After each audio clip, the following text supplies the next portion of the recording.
Rosa serra le petit corps encore tiède contre sa poitrine, ses doigts tremblants glissant sur la peau moite et anormalement pâle du bébé, tandis qu'une nuance bleuâtre gagnait lentement les lèvres de Louis, comme si la vie s'échappait de lui goutte après goutte, et elle le secoua d'abord avec une infinie précaution, terrifiée à l'idée de le briser, puis avec une urgence panique qui faisait vibrer tout son corps, murmurant d'une voix rauque noyée de larmes, « S'il te plaît, s'il te plaît, réveille-toi, mis à mort ». Mais Louis resta inerte, mou dans ses bras comme une poupée oubliée, sa tête basculant en arrière sous son propre poids, dans un angle trop lourd pour son cou fragile, un angle qui criait que quelque chose n'allait pas. Alors Rosa colla son oreille contre sa minuscule poitrine, retenant son souffle, cherchant désespérément un signe, n'entendant qu'un battement faible et irrégulier, un cœur trop lent, trop incertain. Prisonnier comme un oiseau affolé dans une cage trop étroite, tandis que ses larmes brûlantes tombaient en pluie sur la petite combinaison rayée qu'elle avait lavée elle-même quelques heures plus tôt dans la buanderie du sous-sol, en fredonnant une vieille chanson mexicaine pour se donner du courage. Et ses yeux se posèrent enfin sur le biberon vide renversé sur le carrelage froid. Le liquide clair encore visible à l'intérieur du plastique transparent, scintillant cruellement sous la lumière blanche et indifférente des spots encastrés.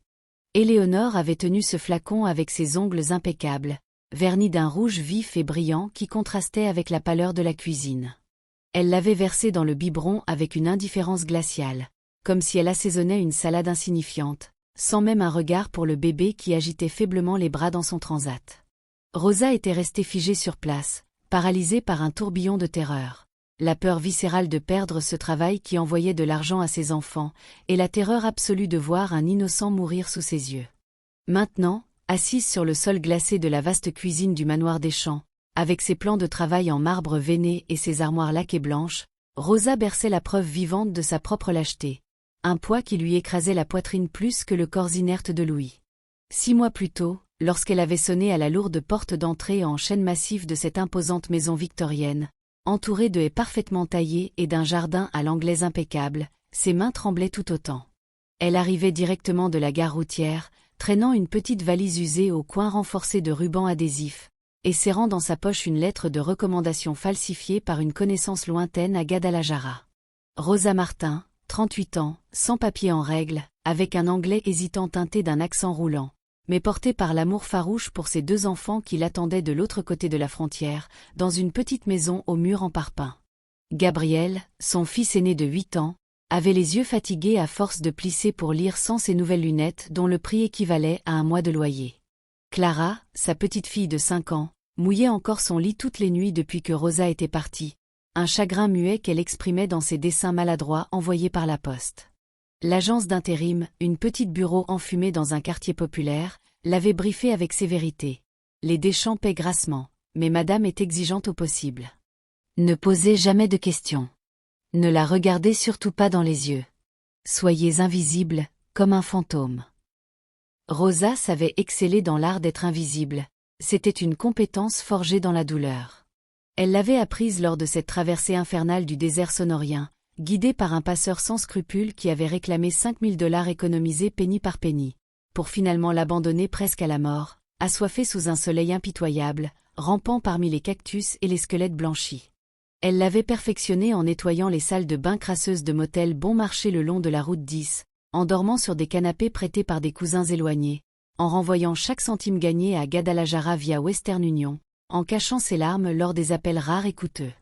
Ce premier jour, ce fut Gérard Deschamps qui ouvrit la porte, un homme grand et imposant, avec des yeux fatigués cerclés de cernes et un costume froissé par un vol de nuit. Il la scruta comme on évalue un appareil électroménager neuf, un problème administratif résolu plutôt qu'une personne avec une histoire. « Vous avez de l'expérience avec les bébés ?» demanda-t-il sans préambule, la voix distraite. « Oui, monsieur. J'en ai élevé 2 moi-même, et j'ai aidé ma sœur avec les siens. »« Parfait. Mon fils a 4 mois. Il nécessite une présence constante. Ma femme a un agenda social très chargé, gala, comité, déjeuner. » Rosa le suivit à travers le hall d'entrée au plafond haut, orné de moulures et d'un lustre en cristal qui projetait des reflets dansants sur le parquet ciré. Il la mena jusqu'au berceau dans la nurserie à l'étage, une pièce aux murs pastel avec des rideaux en lin et un mobile musical tournant doucement. Louis dormait profondément, enveloppé dans un drap de coton égyptien d'une douceur extravagante, ses cils sombres et fournis tremblant légèrement au rythme de ses rêves. Si petit, si vulnérable, avec ses poings serrés près de son visage rond. Rosa sentit une pointe aiguë dans la poitrine, un mélange de tendresse et de nostalgie viscérale. Gabrielle avait été exactement ainsi à cet âge, un petit paquet de vie qui dépendait entièrement d'elle. Clara aussi, avec ses gazouillis joyeux. Gérard lui tendit alors une liste d'instructions médicales imprimées sur du papier épais. Louis était né prématuré à 32 semaines. Poumons fragiles nécessitant un humidificateur constant, les hypoallergéniques spéciales toutes les 3 heures précises, chambre maintenue à une température exacte de 22 degrés. Visites hebdomadaires chez un pédiatre renommé du quartier UP. S'il y a la moindre urgence, appelez-moi immédiatement, ajouta-t-il, mais son regard était déjà rivé sur son téléphone qui vibrait, son esprit visiblement ailleurs, dans des réunions ou des fusions d'entreprises.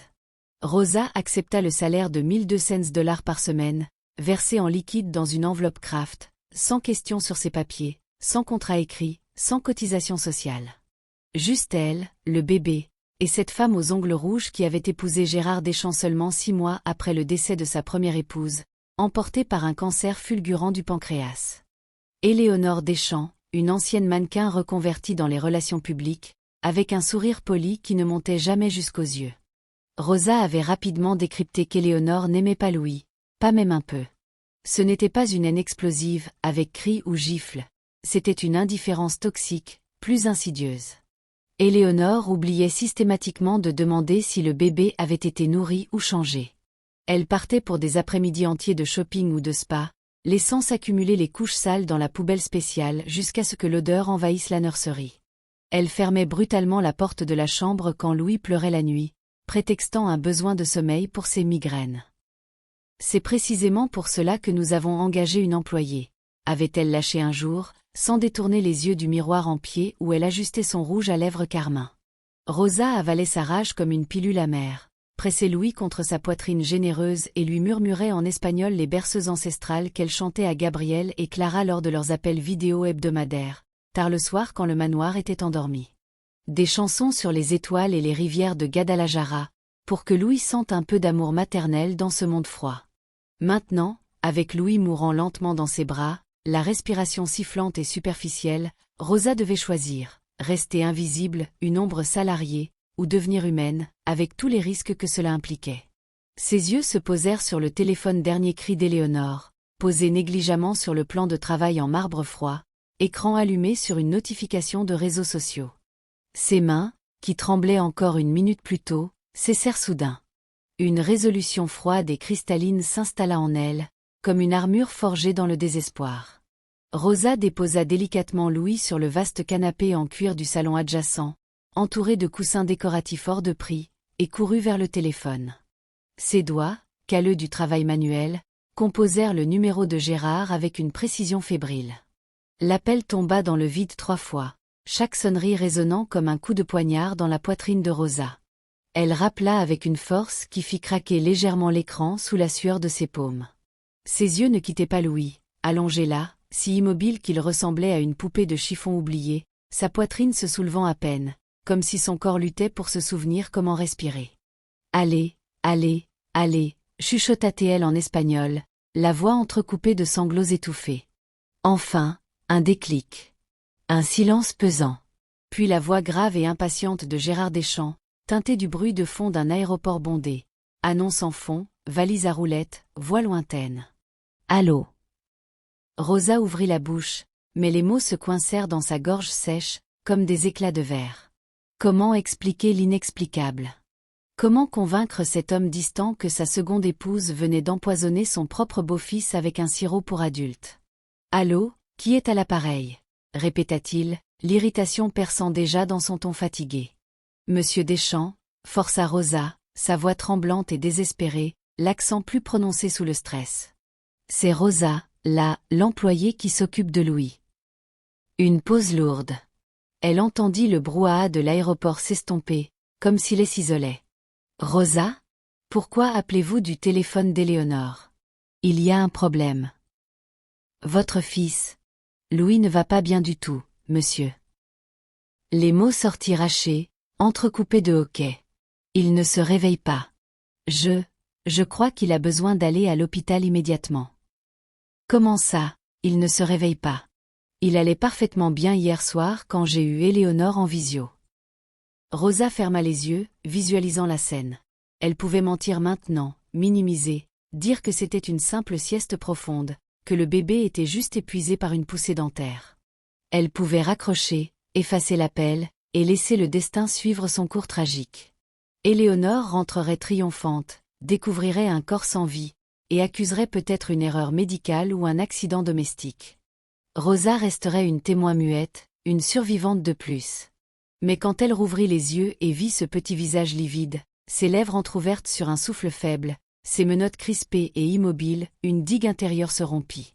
Votre femme lui a donné un médicament, lâcha-t-elle enfin, chaque syllabe douloureuse comme une lame. Un médicament pour adulte, un sirop antihistaminique fort, pour qu'il arrête de pleurer pendant qu'elle sortait. J'ai essayé de l'en empêcher, monsieur, je vous jure sur mes enfants que j'ai essayé, mais elle m'a menacé. Le silence à l'autre bout fut abyssal, si profond que Rosa crut un instant que la ligne s'était coupée. Puis Gérard parla, et sa voix avait mué, plus d'impatience, mais une froideur dangereuse, contenue. Répétez ça. Qu'est-ce que vous venez de dire exactement? Il y a 2 heures environ. Elle a versé le contenu du flacon dans son biberon pendant que je préparais le dîner en bas. J'ai vu, j'ai supplié, mais elle a ri et dit que ça le calmerait pour la soirée. J'ai tenu Louis ensuite, j'ai essayé de le faire régurgiter en le secouant doucement, en lui donnant de l'eau, mais rien n'est sorti. Il respire encore, faiblement, mais il est très pâle, très faible, monsieur. J'ai peur qu'il... Elle ne put terminer, un sanglot la submergeant. Où est Éléonore en ce moment? Elle est sortie faire du shopping, je pense. Elle nous a laissés seuls. Elle m'a répété que si j'en parlais, elle me ferait expulser immédiatement, que personne ne croirait une immigrée illégale. Rosa entendit sa respiration s'accélérer, devenir saccadée, comme s'il courait maintenant dans les couloirs de l'aéroport. Écoutez-moi attentivement, Rosa, dit-il lentement, articulant avec une précision chirurgicale. Raccrochez immédiatement et composez le 911, pas le 18.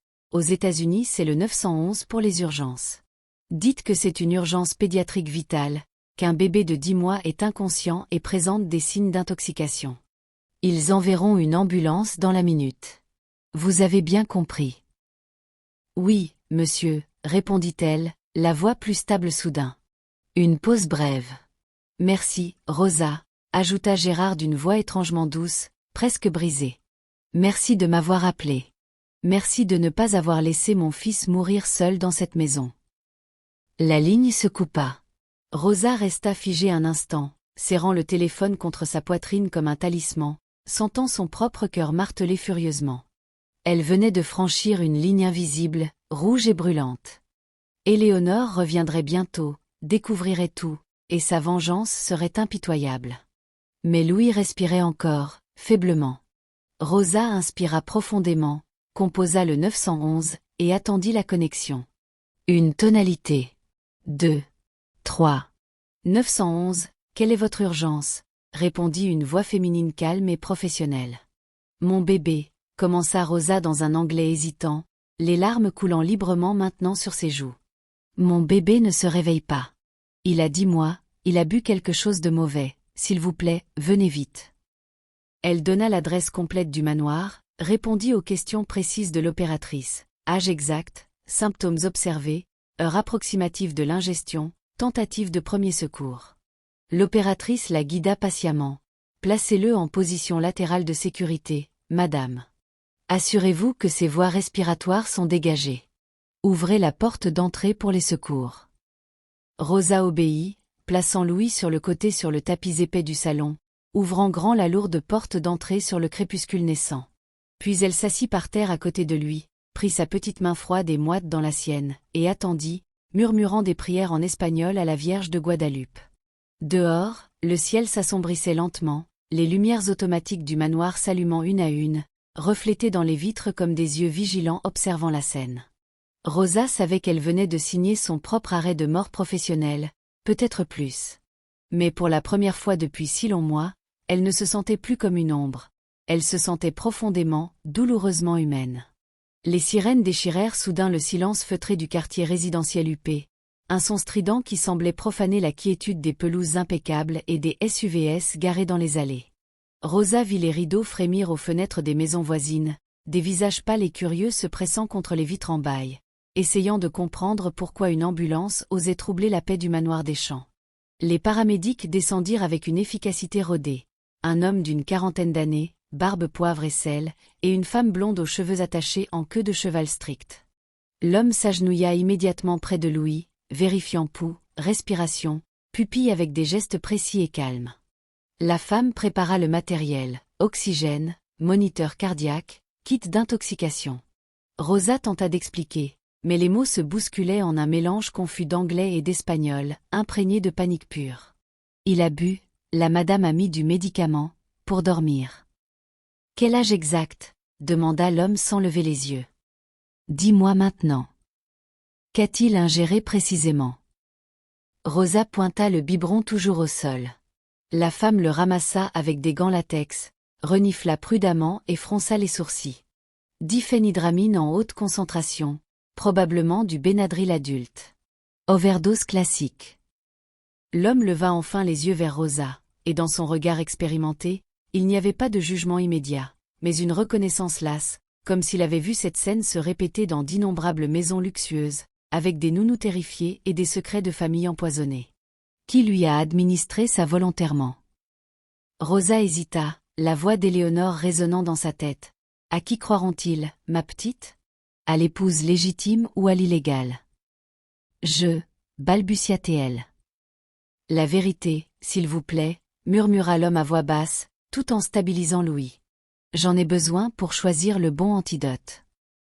Rosa sentit des larmes brûlantes couler à nouveau. La dame de la maison, sa belle-mère, elle l'a mis dans le biberon parce qu'il pleurait trop et qu'elle voulait sortir tranquille. La femme blonde s'immobilisa, échangea un regard lourd avec son collègue. Aucun des deux ne parut choqué, c'était malheureusement courant dans leur métier. Où est-elle actuellement? Partie faire des courses, je crois. Elle n'est pas encore rentrée. Ils installèrent Louis sur un brancard pédiatrique adapté, lui posèrent un masque à oxygène minuscule, connectèrent des capteurs qui bipaient régulièrement, injectèrent un premier antidote. Le bébé semblait encore plus minuscule au milieu de tout cet équipement médical impersonnel, comme un oisillon fragile dans un nid de métal froid et de plastique stérile. Est-ce qu'il va s'en sortir? Demanda Rosa, la voix brisée en 1000 morceaux. On fait tout pour, madame, répondit l'homme avec une honnêteté brutale. Mais sans votre appel rapide, il n'aurait eu aucune chance. Vous lui avez sauvé la vie.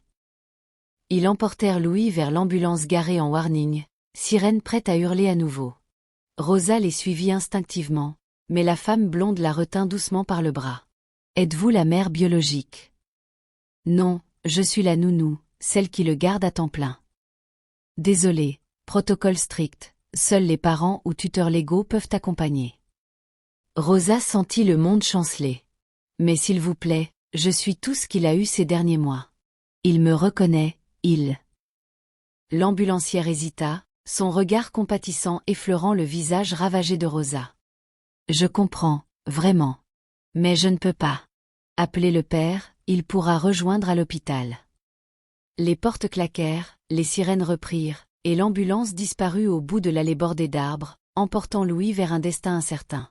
Rosa resta plantée sur le perron en pierre, seule sous le porche illuminé, le vent frais du soir fouettant son tablier. Les lumières des voisins brillaient encore, des silhouettes indiscrètes aux fenêtres, déjà en train de murmurer. L'employée mexicaine, le bébé empoisonné, où est donc Madame Deschamps? Elle rentra enfin, ferma la porte avec un clic définitif, et ses jambes cédèrent. Elle glissa le long du mur du hall, s'asseyant sur le parquet froid, serrant ses genoux contre sa poitrine comme une enfant effrayée. Elle avait agi justement, elle le savait au fond d'elle. Mais cette certitude morale n'atténuait pas la peur qui grossissait dans son ventre, lourde comme une pierre. Éléonore allait rentrer d'un moment à l'autre, découvrir le chaos, et sa rage serait dévastatrice. Rosa sortit son vieux téléphone portable de la poche de son tablier, pensa appeler sa sœur aînée à Guadalajara pour la prévenir. Cachez les enfants, je risque de devoir fuir à nouveau. Elle visualisa sa petite valise sous le lit de la chambre de service au sous-sol, prête en permanence avec quelques vêtements et les photos de Gabriel et Clara. Fuir avant l'orage. Mais son regard tomba sur le babyphone encore allumé sur le comptoir. L'écran montrait le berceau vide, l'ours en peluche brun auquel elle avait recousu patiemment le bras arraché la semaine précédente, le mobile aux étoiles phosphorescentes qu'elle activait chaque soir en chantonnant. Elle lui avait promis, dans le secret de son cœur, de veiller sur lui comme sur ses propres enfants. Et les promesses, Rosa l'avait appris dans les moments les plus durs de sa vie, étaient la seule monnaie qui conservait sa valeur quand tout le reste s'effondrait. Alors elle resta là, assise sur le sol glacé de cette cuisine qui ne lui appartiendrait jamais, écoutant le tic-tac de l'horloge design, attendant l'inévitable confrontation. L'horloge murale minimaliste indiquait 19h30 précise quand Rosa entendit le ronronnement discret d'une voiture de luxe entrant dans le garage attenant. Le moteur s'éteignit, une portière claqua, des talons aiguilles résonnèrent sur le béton. Éléonore était de retour. Elle entra par la porte communicante de la cuisine, chargée de sacs griffés au logo discret, Chanel, Dior, Hermès, ses cheveux châtain roux impeccablement lissés en un chignon sophistiqué, son maquillage intact malgré la journée. Elle s'arrêta net en voyant Rosa debout près de l'évier, les yeux rougis, le visage marqué par les larmes séchées, le tablier froissé. « Tu es encore ici à traîner ?» demanda Éléonore d'un ton irrité, posant bruyamment ses sacs sur l'îlot central en marbre. « Je pensais que tu aurais filé depuis longtemps, vu l'heure. » Rosa ne répondit pas immédiatement. Elle soutint simplement le regard d'Éléonore, et pour la première fois, il y avait dans ses yeux une fermeté nouvelle qui fit arquer un sourcil à la maîtresse de maison. « Où est Louis ?» reprit Éléonore en ouvrant le réfrigérateur encastré pour en sortir une bouteille de chardonnay frais. « Tu as enfin réussi à le faire taire pour de bon. » Il a été emmené à l'hôpital par ambulance. La main d'Éléonore se figea en plein geste, la bouteille suspendue. Elle se tourna lentement, son visage passant de l'irritation à un masque parfait de surprise calculée. « Quoi ? De quoi parles-tu ? » Il y a environ 1 heure. Les paramédics l'ont pris en charge. Ils ont diagnostiqué une intoxication à la diphénhydramine. Rosa garda la voix aussi stable que possible, même si ses mains tremblaient cachées dans son dos. Ils ont emporté le biberon comme preuve. Le silence qui s'installa était oppressant, chargé d'électricité. Éléonore reposa la bouteille avec une lenteur exagérée, referma la porte du frigo d'un coup sec, puis pivota complètement. Le masque craquela légèrement. « C'est toi qui as appelé les secours. » Ce n'était pas une question, mais une accusation froide. Il était en train de mourir dans mes bras. Éléonore avança de 2 pas mesurés, ses talons claquant comme des coups de feu sur le marbre. Après toutes mes mises en garde claires, après t'avoir expliqué précisément ce qui arriverait si tu ouvrais ta grande bouche. Sa voix montait en crescendo. Il était en train de mourir, répéta Rosa plus fort, la gorge serrée. C'est un bébé innocent, pas un objet qu'on met en veille. C'est un boulet enchaîné à ma vie, explosa soudain Éléonore, le visage rouge de rage, les veines saillantes sur son cou fin. Tu crois que j'ai choisi ça ? Épouser un veuf déprimé et hériter d'un prématuré pleurnichard qui ruine toutes mes soirées. J'aurais pu avoir une vie parfaite, sans ce rappel constant de son ex-femme morte. Rosa fixa cette femme enveloppée de vêtements de créateur, le parfum coûteux se mêlant à l'odeur de colère, et vit enfin la vérité nue, un vide abyssal derrière le vernis social, une absence totale d'empathie. Vous avez tenté d'assassiner un enfant, articula Rosa calmement, la voix basse mais ferme. Éléonore éclata d'un rire tranchant, hystérique. Moi ? Prouve-le. Qui va croire une parole d'immigrée clandestine contre celle d'une épouse légitime dans ce quartier ? Elle s'approcha encore, envahissant l'espace personnel de Rosa jusqu'à ce que leur visage soit à quelques centimètres. Tu n'as rien, pas de papier, pas de contrat, pas même un compte bancaire à ton nom ici. J'ai appelé Monsieur Deschamps avant les secours. Éléonore se figea, une lueur fugitive, presque de la peur traversant ses yeux verts. Que as-tu osé faire ? Je lui ai tout raconté en détail. Le flacon, le biberon, vos menaces. Il est en route depuis l'aéroport. Rosa se redressa de toute sa hauteur, regardant Éléonore droit dans les yeux pour la première fois sans baisser le regard. Il sait. La gifle partit comme un éclair, la paume manucurée frappant la joue de Rosa avec une violence qui fit tourner sa tête. Sa lèvre inférieure se fendit, le goût métallique du sang envahissant sa bouche. Mais Rosa ne recula pas, ne cria pas.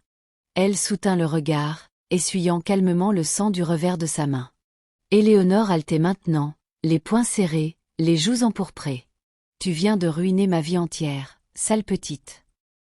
J'ai sauvé celle d'un enfant, coupa Rosa, la voix plus forte qu'elle ne l'avait jamais été. Personne ne vous croira peut-être au début, hurla Éléonore, la voix se brisant sur la fin. Gérard me choisira toujours, moi. Je suis l'image dont il a besoin pour ses dîners d'affaires, pas ce rejeton fragile de son passé. Rosa secoua lentement la tête. Peut-être. Mais la vérité finit toujours par éclater. Et moi, au moins, je pourrai dormir sans cauchemar. Éléonore leva à nouveau la main, mais un bruit brutal l'interrompit. Une voiture freinant en dérapage dans l'allée, une portière claquant violemment, des pas lourds courant sur le gravier.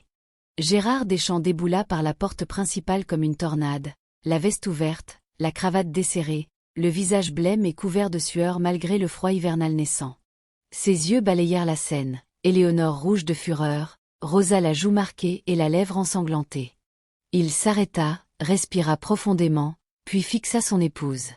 Quand il parla enfin, sa voix était un mélange de désolation et de fureur contenue. « Dis-moi que tout ce que Rosa m'a raconté est faux. » Éléonore releva le menton, reprenant son masque. « Gérard, mon amour, laisse-moi t'expliquer calmement, elle invente tout par jalousie. »« Dis-moi qu'elle ment, » rugit-il, le cri résonnant contre les hauts plafonds. Éléonore recula d'un pas, muette pour la première fois. Dans le silence glacial qui suivit, Gérard ferma les yeux, comme si la vérité le frappait physiquement. Quand il les rouvrit, ils étaient humides de larmes contenues. « Tu as essayé d'assassiner mon fils. Mon unique enfant. » La police arriva 20 minutes plus tard, alertée par l'hôpital qui avait signalé une suspicion de maltraitance grave. 2 officiers en uniforme, suivis d'une inspectrice chevronnée aux cheveux grisonnants coupés courts et au regard fatigué par des années de dossiers similaires. Ils écoutèrent le récit décousu mais cohérent de Rosa, examinèrent le biberon récupéré par les paramédics, prirent des photos de la marque sur la joue de Rosa. Éléonore fut menottée sous les lumières crues de la cuisine, protestant bruyamment. « C'est un malentendu grotesque. Cette femme est une mythomane, elle m'a attaqué la première. Gérard, dis-leur, tu sais que je n'aurai jamais. » Gérard resta immobile sur le seuil du salon, bras croisés, regardant sans un mot la femme qu'il avait épousée être escortée vers la voiture banalisée. Les gyrophares rouges et bleus balayèrent les murs du manoir comme un cauchemar stroboscopique, puis disparurent dans la nuit. Quand le silence retomba, lourd et poisseux, Gérard se tourna vers Rosa. Ses yeux exprimaient une culpabilité abyssale, celle d'un père absent qui découvrait trop tard l'horreur sous son toit. « Louis, comment va-t-il exactement » demanda-t-il d'une voix rauque, comme s'il craignait la réponse. Les paramédics étaient optimistes grâce à l'intervention rapide, mais je n'ai pas pu accompagner. Ils ne m'ont pas autorisé. Gérard se passa les 2 mains sur le visage, tremblant visiblement. « Je dois y aller immédiatement. Voir mon fils. »« Je viens avec vous, » déclara Rosa sans hésiter. Il la regarda, surpris. « Vous n'êtes pas obligé, après tout ça. »« J'y vais, » répéta-t-elle fermement. « Je lui ai promis de veiller sur lui. Et je tiens toujours mes promesses. » Un éclair de quelque chose, respect naissant, reconnaissance, traversa le visage de Gérard. Il hocha la tête. « Alors partons. » Le trajet jusqu'à l'hôpital pédiatrique du centre-ville se déroula dans un silence tendu. Gérard conduisait sa berline allemande à une vitesse excessive, slalomant dans la circulation du soir, main blanchie sur le volant en cuir. Rosa, ceinturée à côté, regardait les néons de la ville défiler, pensant à Gabriel et Clara endormis loin au sud, ignorant que leur mère venait de risquer tout pour un autre enfant. « Pourquoi n'avez-vous pas fui » demanda soudain Gérard, la voix basse. « Quand Éléonore est sortie, vous auriez pu prendre vos affaires et disparaître. Personne ne vous aurait reproché quoi que ce soit. Vous ne nous deviez rien. » Rosa réfléchit longuement avant de répondre. « Je le devais à Louis. Il n'avait que moi pour le protéger vraiment. » Gérard déglutit bruyamment. « Je n'avais aucune idée de ce qui se passait ici. Les appels en visio. Éléonore me montrait toujours un bébé souriant, calme. Je croyais que tout allait bien. » Vous étiez rarement présent pour le voir de vos yeux, répondit Rosa sans accusation, juste un constat doux amer. Le poids de ces mots plana entre eux. Gérard accéléra encore, les phares trouant la nuit. À l'hôpital, dans le service des urgences pédiatriques aux murs décorés de dessins d'enfants, une infirmière les guida vers une chambre d'observation. Louis y était installé dans un lit entouré de moniteurs bipant doucement, un masque à oxygène retiré depuis peu, une perfusion au bras. Il était réveillé, les yeux grands ouverts, brillant de larmes et de confusion, le visage encore pâle mais rosissant légèrement. Quand il aperçut Rosa dans l'encadrement de la porte, il tendit immédiatement ses petits bras potelés et éclata en sanglots rauques. Rosa lança un regard interrogateur à Gérard, il hocha la tête, les yeux déjà humides. Elle s'approcha, prit le bébé contre elle avec une tendresse infinie. Louis s'accrocha désespérément, enfouissant son visage dans son cou, secoué de hoquets qui racontaient sa terreur. « Chut, Misiello, chut !» murmura Rosa en espagnol, le berçant doucement d'avant en arrière. « Tout est fini maintenant. Tu es en sécurité, je suis là. » Gérard resta d'abord sur le seuil, observant la scène. Cette femme qu'il avait à peine remarquée pendant des mois était celle qui avait littéralement porté son fils à bout de bras dans l'épreuve. « Rosa, dit-il enfin, la voix brisée. Je suis infiniment désolé. Pour mon absence, pour avoir laissé, ça arriver. Pour tout. » Rosa leva les yeux par-dessus l'épaule de Louis. Elle aurait pu déverser des reproches accumulés. Les nuits solitaires à consoler un bébé fiévreux, les couches ignorées, les pleurs étouffés derrière des portes closes. Au lieu de cela, elle répondit simplement « Il aura besoin de vous désormais. Pas seulement financièrement. Vraiment présent. » Gérard acquiesça, essuyant discrètement une larme. « Je sais. Je le jure. » Il s'approcha lentement, caressa la tête duveteuse de Louis comme s'il redécouvrait son propre enfant. Louis tourna la tête, regarda son père avec curiosité à travers ses larmes, puis tendit une menotte vers lui. Gérard la saisit délicatement, la serra comme un trésor retrouvé. Dans cette chambre aseptisée, sous les lumières fluorescentes clignotantes et l'odeur de désinfectant, une fragile réparation commença. Rien n'était guéri, les cicatrices resteraient. Mais c'était un début timide, honnête. 3 mois plus tard, par une belle après-midi de printemps, Rosa était assise dans l'herbe douce d'un petit jardin public près de leur nouvel appartement. Un logement plus modeste mais chaleureux, avec vue sur un parc verdoyant. Gérard avait vendu le grand manoir, incapable de supporter les souvenirs toxiques imprégnés dans chaque pièce. Louis, désormais 13 mois, gambadait sur ses genoux, plus robuste, les joues rondes et roses, essayant maladroitement d'attraper les papillons jaunes qui voletaient autour des fleurs sauvages. Il riait aux éclats à chaque échec, un son cristallin qui emplissait l'air comme une bénédiction. Gérard avait pris un congé prolongé, réorganisé ses priorités professionnelles, et passait désormais ses journées à apprendre à être père. Promenade, lecture, bain du soir. Il avait engagé un avocat spécialisé pour régulariser la situation de Rosa, et surtout, lancer les démarches complexes pour faire venir Gabriel et Clara aux États-Unis visa, école bilingue, rendez-vous chez l'optométriste pour les lunettes de Gabriel. Éléonore attendait son procès en détention provisoire, le dossier accablant, tentative de meurtre sur mineur, maltraitance aggravée, preuves toxicologiques irréfutables, témoignages détaillés de Rosa. Lors de l'audience préliminaire, Rosa avait témoigné calmement, regardant Éléonore droit dans les yeux à travers la salle d'audience austère, répétant chaque détail sans une once de tremblement. À la sortie, Gérard l'avait attendue sur les marches du tribunal, posant une main ferme et réconfortante sur son épaule jusqu'à ce que ses jambes cessent de fléchir. Aujourd'hui, regardant Louis arracher une marguerite et la lui tendre fièrement, Rosa repensait à tous ces moments où elle avait failli craquer. Les valises mentales faites et défaites, les nuits à calculer des itinéraires de fuite vers le sud, les appels angoissés à sa sœur. Elle était restée, non par héroïsme spectaculaire, mais par une simple promesse tenue à un enfant vulnérable. Et cela avait suffi à tout bouleverser, à reconstruire des vies brisées. Louis la fixa soudain de ses grands yeux sombres et articula distinctement « Ro-Zeda ». Son premier vrai mot, une tentative adorable de prononcer son nom. Rosa sentit une vague d'émotion la submerger, des larmes de joie cette fois. Gérard arriva depuis le balcon de l'appartement, portant un plateau avec de la limonade fraîche maison et des biscuits. Il avait troqué les costumes stricts pour des chemises décontractées, les manches retroussées, et paraissait rajeuni, apaisé. « Tout le monde va bien ici ?» demanda-t-il en s'installant dans l'herbe à côté d'elle, tendant un verre à Rosa. « Oui », répondit-elle en souriant sincèrement pour la première fois depuis longtemps. « Tout va bien. » Et c'était vrai, dans une mesure profonde. Les cauchemars persistaient parfois. Louis se réveillant en sursaut, Gérard fixant le vide avec culpabilité. Mais ils affrontaient chaque jour ensemble, apprenant la patience, le pardon, la présence. Parfois, c'était tout ce que la vie demandait. Se lever, essayer encore, et laisser l'espoir pousser comme ces fleurs sauvages sous le soleil.